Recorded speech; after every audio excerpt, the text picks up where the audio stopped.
નમસ્કાર, હું છું પ્રિયા અને તમે જોઈ રહ્યા છો જનતા કી જાણકારી ન્યૂઝ।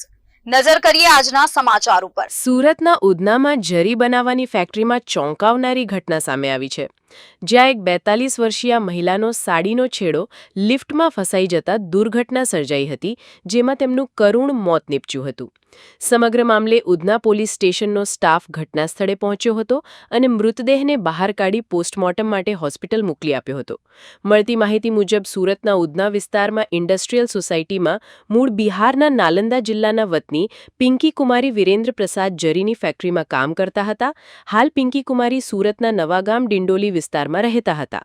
જરીની ફેક્ટરીની લિફ્ટનો ઉપયોગ કરીને પિંકી કુમારી ઉપરના માળે જઈ રહ્યા હતા, ત્યારે અચાનક મહિલાનો સાડીનો છેડો લિફ્ટમાં ફસાયો હતો, જેમાં મહિલાનું માથું લિફ્ટના દરવાજા અને ફ્લોર વચ્ચે દબાઈ જતા ઘટના સ્થળે જ મોત નીપજ્યું હતું।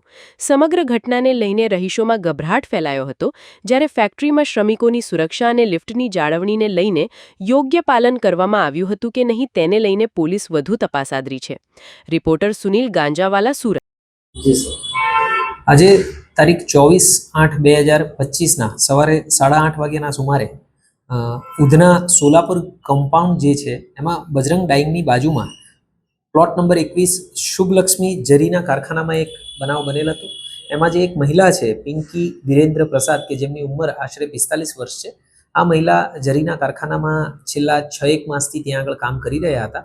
જ્યારે પોતાનું કામ કરી રહ્યા હતા ત્યારે તેમણે જે સામાન ઉપર નીચે લઈ જવા માટેની જે લિફ્ટ છે એ લિફ્ટની અંદર કામ કરી રહ્યા હતા ત્યારે એમનો સાડીનો છેડો ભરાઈ ગયો લિફ્ટની અંદર અને એના કારણે એ ખેંચાઈ ગયા હતા અને એમાં એમના જડબા અને મોઢાના ભાગ ઉપર ઇન્જરી થઈ, જેના કારણે એમનું અવસાન થયેલું છે।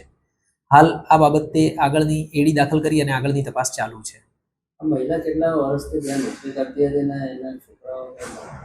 જાન્યુઆરી માસથી આ મહિલા નોકરી કરતી હતી અને આ મહિલા જે છે એ પ્લોટ નંબર 245 શિવરાજનગર નવાગામ ડિંડોલી અને ખાતે રહે છે પોતાના પતિ અને બાળકો સાથે અને મૂળ વતન એ બિહાર છે। એમના પતિ પણ આ જ રીતે કારખાનામાં મજૂરી કામ કરી રહ્યા છે।